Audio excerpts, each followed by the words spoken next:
All right, so today is Wednesday, May 22nd, and it's day 20 of our hike of the Appalachian Trail. And it's a sunny day, nice and hot. We're up on a bald right now. There is an FAA structure back there, just barely visible above the trees. It's white, I believe. There were a bunch of day hikers that hiked up just as we were getting up there, and they had dogs. One of them was off leash, so I decided not to go up and visit the structure up close. Riley and I decided to continue on. I think Riley actually wants to go back because that's where the people are. Hey Riley, we're not going back, we're going this way. Riley, hey. You're all tangled up in your leash again. This way, Riley, come on. This way, Riley, come on. Come on, buddy. All right, very good. That was easier than I expected. Thank you, Riley. So, Riley and I have been hiking for probably a couple hours today so far. I didn't close out the video very cleanly yesterday. My last shot, I believe, was when we were at Standing Bear Farm in the kitchen, and I was enjoying an assortment of canned vegetables and beans and an egg and cheese biscuit. And Riley was relaxing on the kitchen floor. So I was definitely pleased with my visit to Standing Bear Farm yesterday. I wasn't sure how it was going to turn out. I was either I really didn't have any room in my pack to take on any more dog food, and I didn't need any more dog food. I still had plenty from what Loving Care Kennels returned to me. And I saw the owner of the place, and it was nice I had spoken with her on the phone previously when I asked about whether they'd be able to take Riley while I was hiking through the Smokies.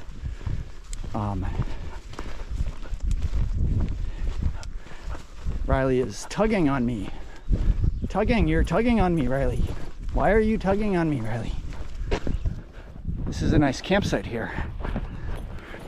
I think you're tugging because you knew there was a campsite up here with lots of smells. I'm only walking in this direction because Riley is pulling me in this direction. So this is a nice view. Please don't tug on me so much, Riley. Riley, slow down, buddy. Hey, I'm gonna stop here, Riley. I'm gonna stop and we're gonna slow down, Riley.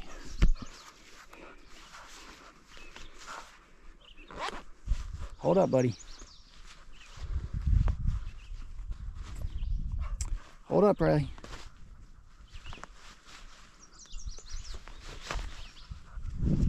Gotta close my zipper here before we can move on.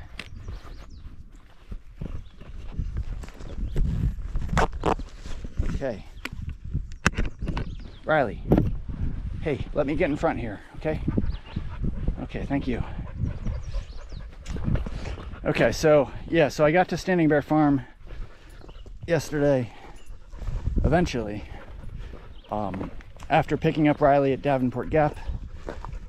It was like a 3 additional miles or so to get to Standing Bear. But I got confused after the first stretch of woods between Davenport Gap and the next road. I thought the next road was the road that led to Standing Bear Farm, which is called Green Corner Road. I just had that kind of in my mind for some reason, and I didn't really check my guidebook thoroughly, and I didn't realize that first road that you cross after Davenport Gap is actually not Green Corner Road. It lets you out on another road where you need to go across. Okay, so the day hikers are coming back here, so I'm going to turn this off and let them pass, and then I'll check in later.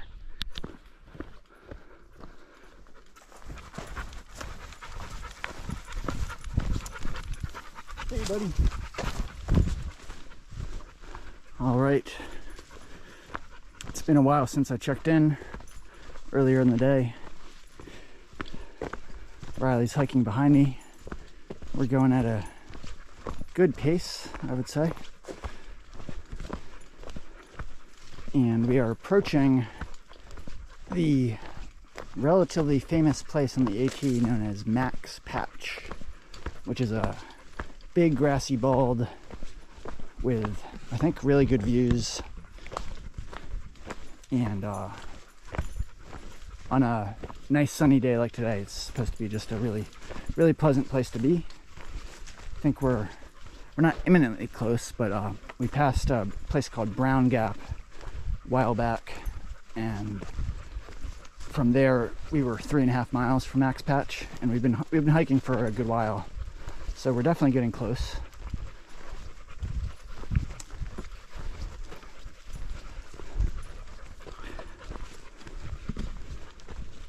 Going on a thru hike, from my previous experiences, is like a roller. You experience a whole range of emotions, highs and lows, frustrations, and really high levels of excitement and happiness.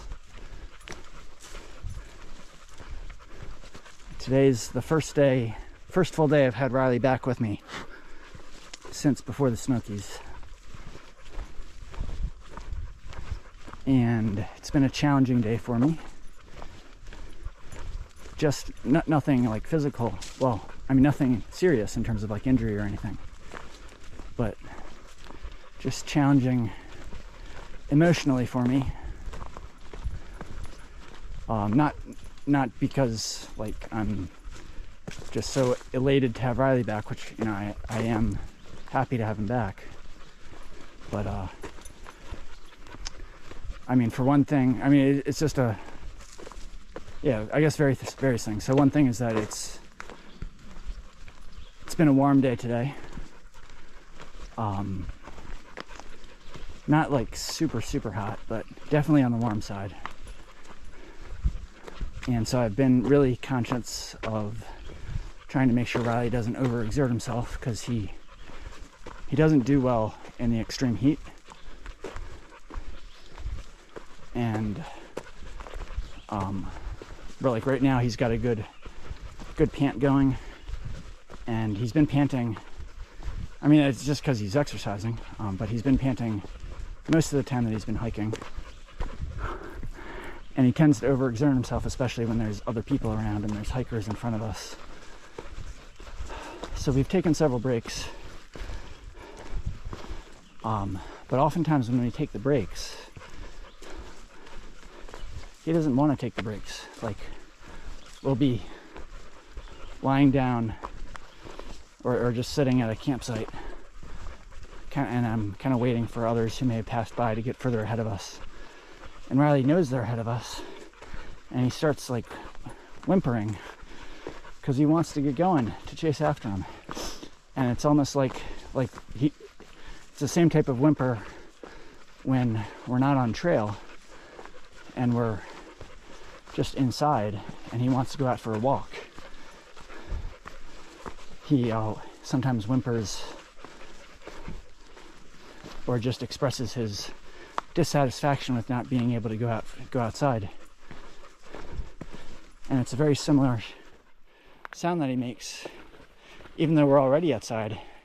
But he's making the sound because he feels like cooped up, because I'm not letting him walk when he wants to walk.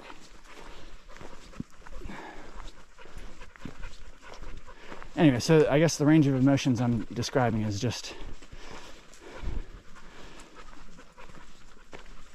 my own emotions of like just dealing with the challenges of a hike and being tired and having tired legs, but also dealing with Riley's emotions on top of that.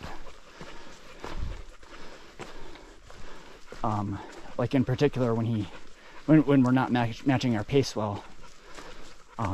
If he wants to charge ahead, then I'll try to keep him behind me, so he doesn't waste his energy. But even that can be challenging because he'll be bumping up against my legs, And I mean, what I'm describing doesn't sound like a big deal at all. And it's not a huge deal, but it's just the reality that I'm living here. And I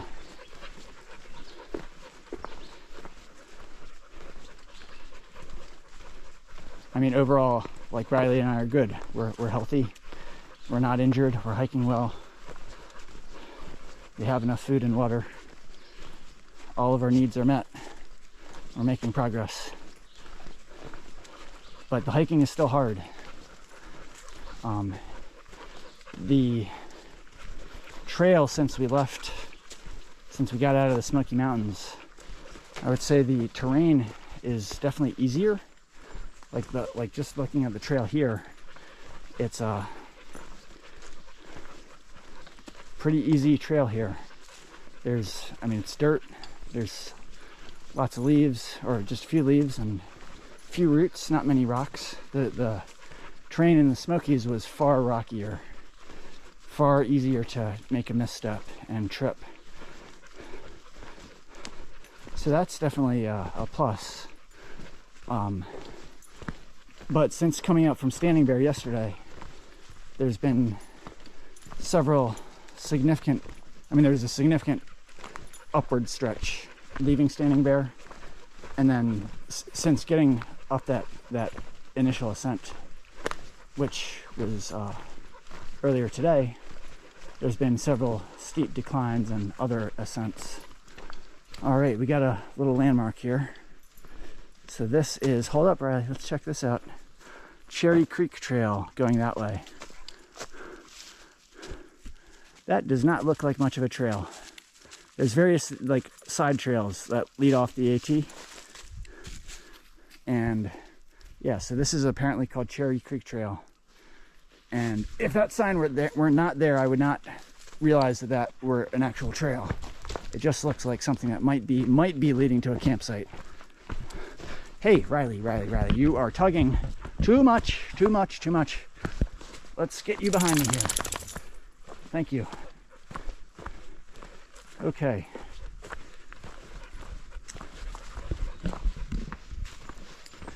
So I think with that, we have maybe like, yeah, we should be pretty close to max patch now. I could get my guidebook out and verify for sure what the mileage is, but that's not necessary. We're getting there either way.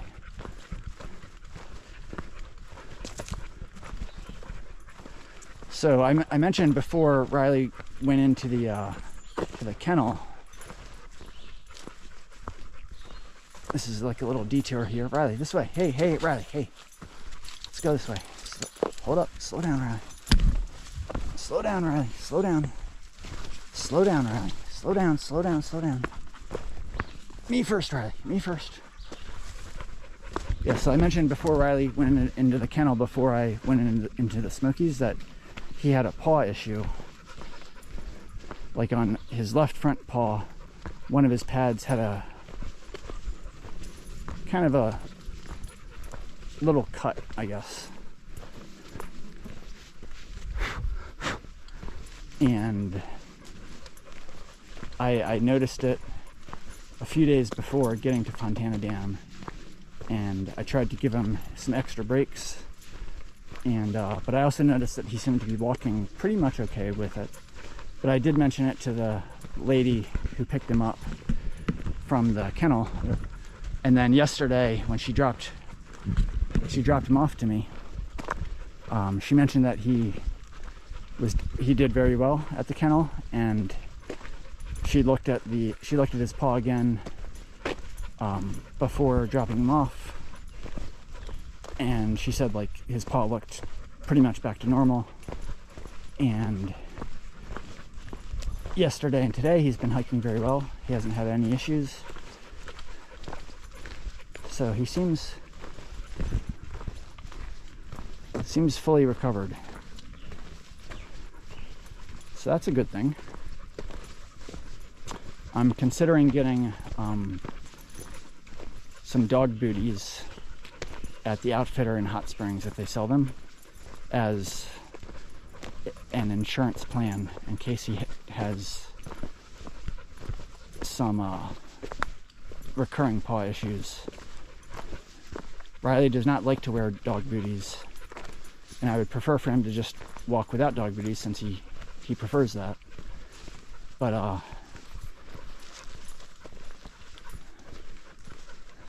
there's always the chance that he's going to injure one of his paws somehow with all the walking he's doing.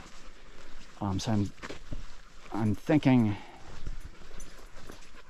it might be a wise idea to just get a pair of dog booties and bring them with me in case he ever needs them. And it would also give me the chance to try to let him try it out on the trail for stretches so he can try to get used to them before an emergency happens where he actually needs to wear them. See, we're approaching a road here. I think this is one of the parking areas for Max Patch before we actually ascend up. So when we get to Max Patch, I think we're going to be just shy of 20 miles from Hot Springs. State Road 1182. So Brown Gap says 2.7 miles. Okay. That means we are about 0.8 of a mile from Max Patch now. Hold up, buddy. And the shelter, Roaring Fork Shelter, is the next shelter. That's 2 miles after we get to Max Patch. When we get to the shelter, I think we'll be like 18 miles away from Hot Springs. And if possible, I'd like to get to Hot Springs by the end of the day tomorrow. So my plan is to basically hike into the dark tonight and try to find a campsite and get as close to far as we can so that it's manageable to get to Hot Springs without having to do too long of a day tomorrow. Okay, Riley, where are we going here? I like that they have a nice convenient campsite right there for people that don't want to continue if it's late at night. AT continues this way. I assume we need to go through this fence here.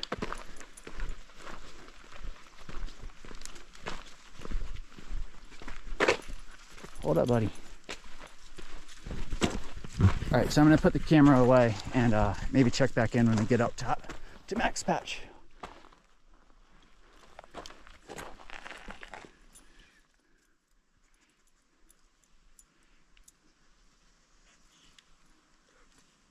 Aha, so we are, hold up, buddy. Right, so it looks like we are like right here. Appalachian Trail is brown.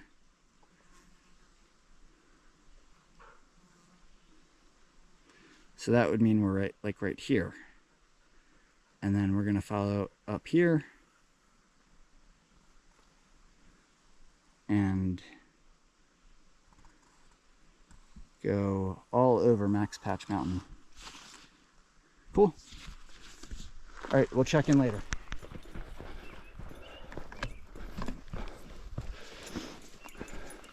So since that sign back there, which said 0.8 miles to Max Patch Summit, the trail has been very, very, very friendly. It seems like they built it specifically that way so it's easy for anybody, including people that are not thru hikers, to walk up and see the summit. So very nice wide trail here. We're already kind of in a open area, but not at the summit yet. We'll get there. Still got a steep climb up here. Looks daunting. There's that white blaze right at the top there. All right, here we go, Riley. All right, so we descended all those steps and now we're on just a slight incline. Let's do a little 360 here, Riley. Hold up, buddy. Hold up, Riley.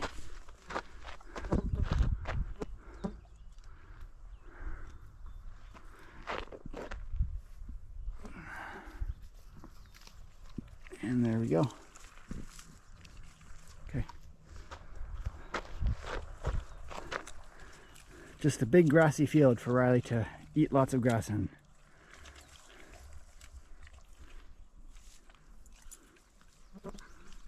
Come on, buddy. Let's go, Riley. Come on. Come on, Riley.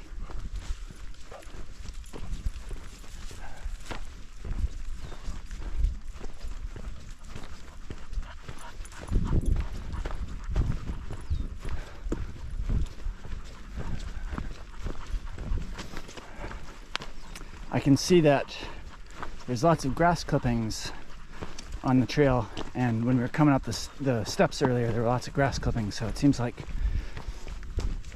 there's been some trail maintainers that have been clearing away the green brush that I'm sure grows quickly and threatens to cover the trail if it's not cut in springtime.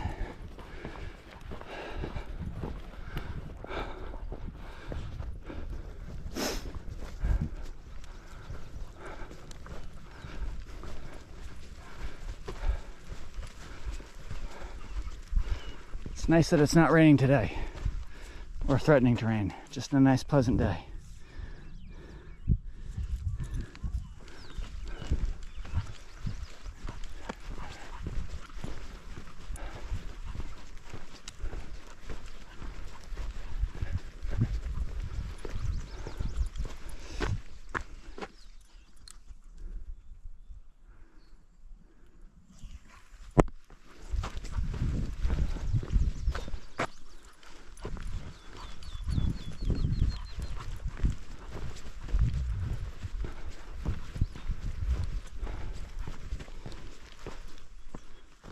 Respect the rattlesnakes and ticks' privacy.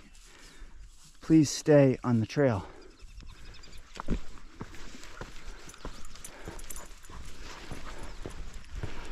Yesterday, as we were leaving Standing Bear and we were ascending the big mountain on the other side of the Smokies, Riley and I encountered a rattlesnake.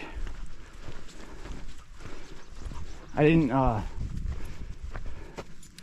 do any filming as we were leaving Standing Bear, partly because I had my GoPro already covered in a plastic bag, and my pack was already really heavy, and I just wasn't in the mood for it.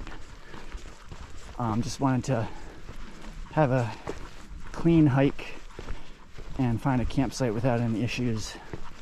Anyway, but Riley kind of was ahead of me like this, and he saw something and he kind of jumped back, and then I heard a big rattling sound. So Riley got probably within a foot of it, but he was smart enough to jump back without trying to attack it. And then we stayed back probably like 10 feet or so. I was thinking, that's the first time I've actually come that close to a rattlesnake and heard the rattling sound. And it kept rattling, it didn't move, it just kept making its rattling sound, and eventually we kind of got on the other side of the trail and were able to get past it.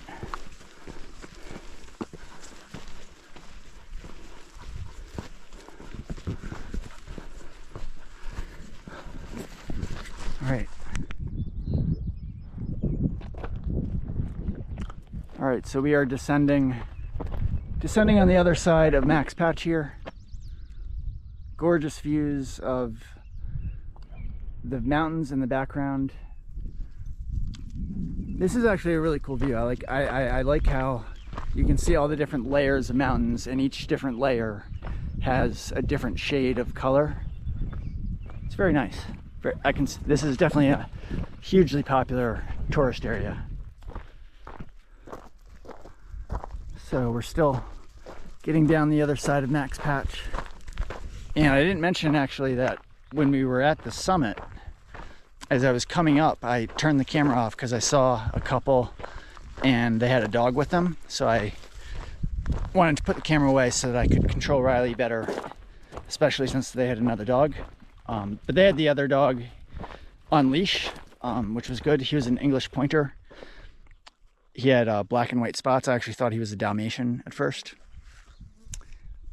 But when I got up closer to them, the lady, the guy was controlling the dog, and the lady asked me if I was hiking the AT, and then she said that she actually interviews hikers for her YouTube channel and her Instagram account.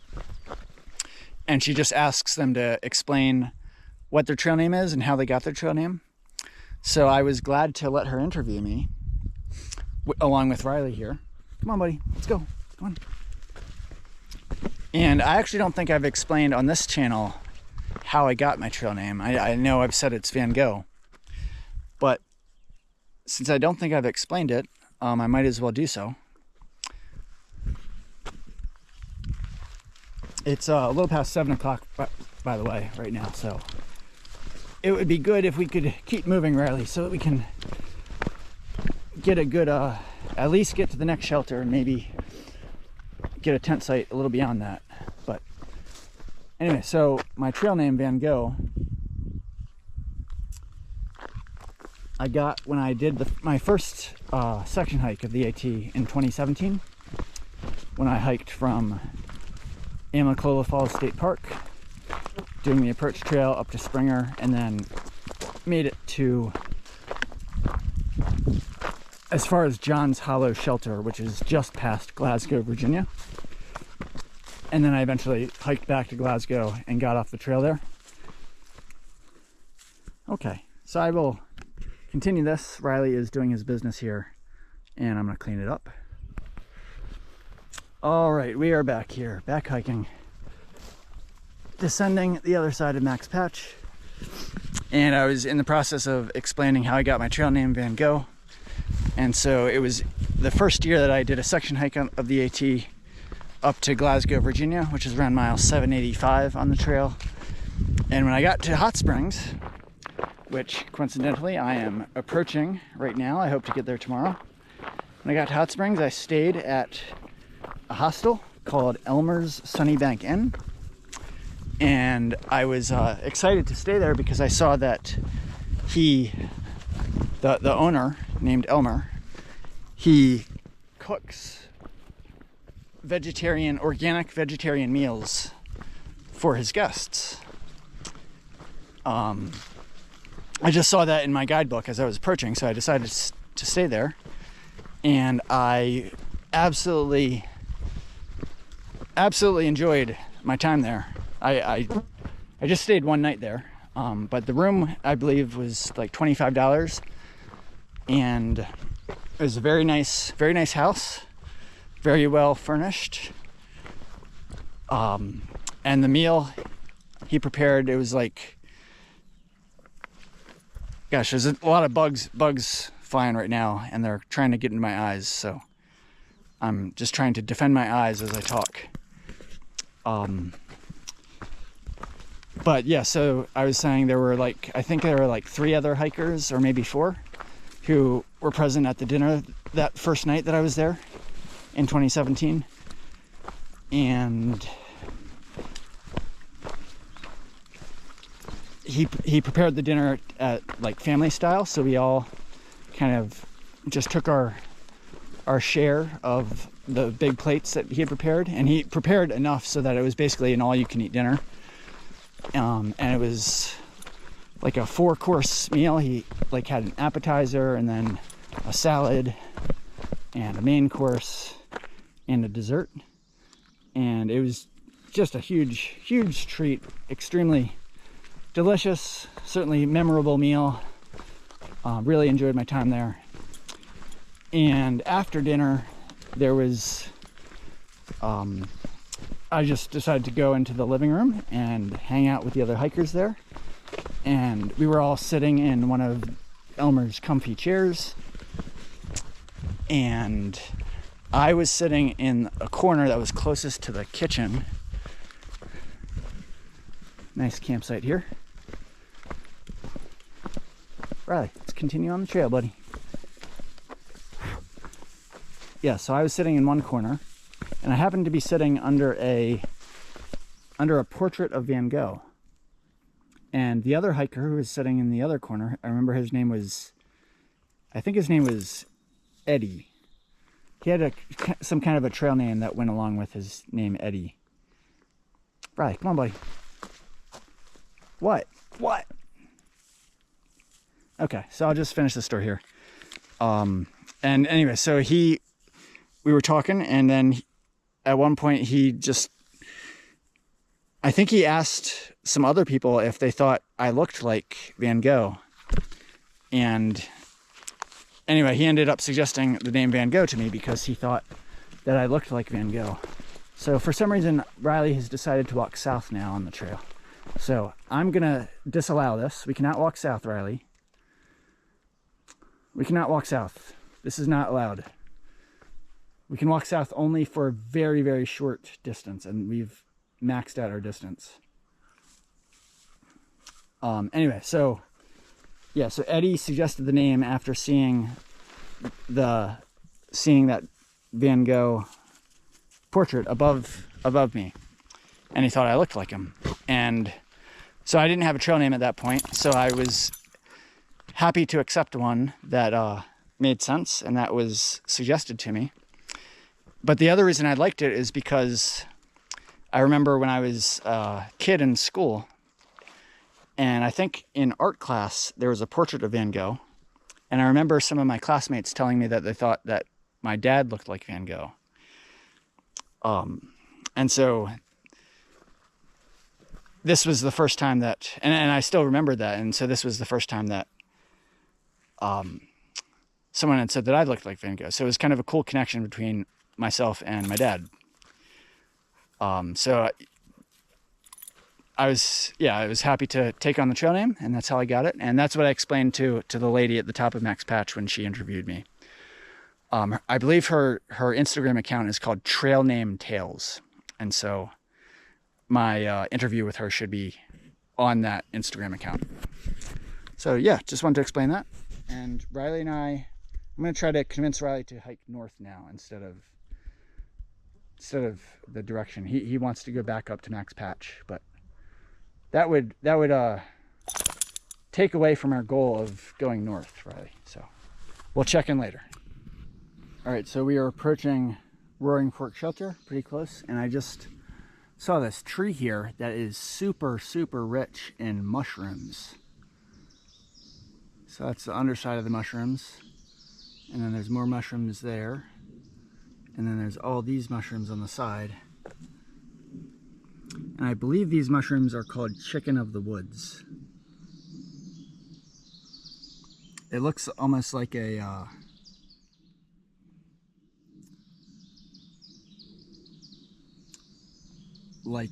sunny side up egg with the white on the outside and then the yellow color on the inside. You could also say it looks like a pancake with ketchup on it. Gosh, and all that red stuff in there.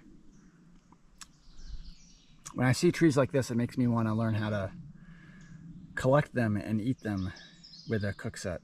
But I gotta, and I believe if it is chicken of the woods, that it is safe to eat. You just need to cook it. And it would be so awesome to be able to identify this and then have a way to eat it. You can have if you have a cook set and you're comfortable in identifying these mushrooms, then you can have a real good feast when you're out here. I've seen lots of mushrooms in this area, like the Max Patch area. More so than I saw earlier in the trail. So I just wanted to, that's like the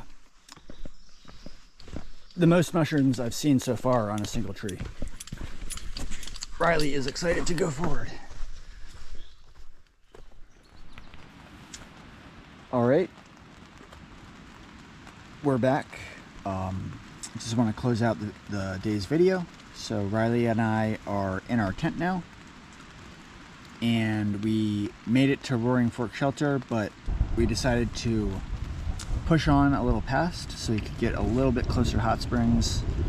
And we found a campsite about 1.4 miles north of the shelter, and it seemed like a good opportunity to take it because it was going to get dark very soon.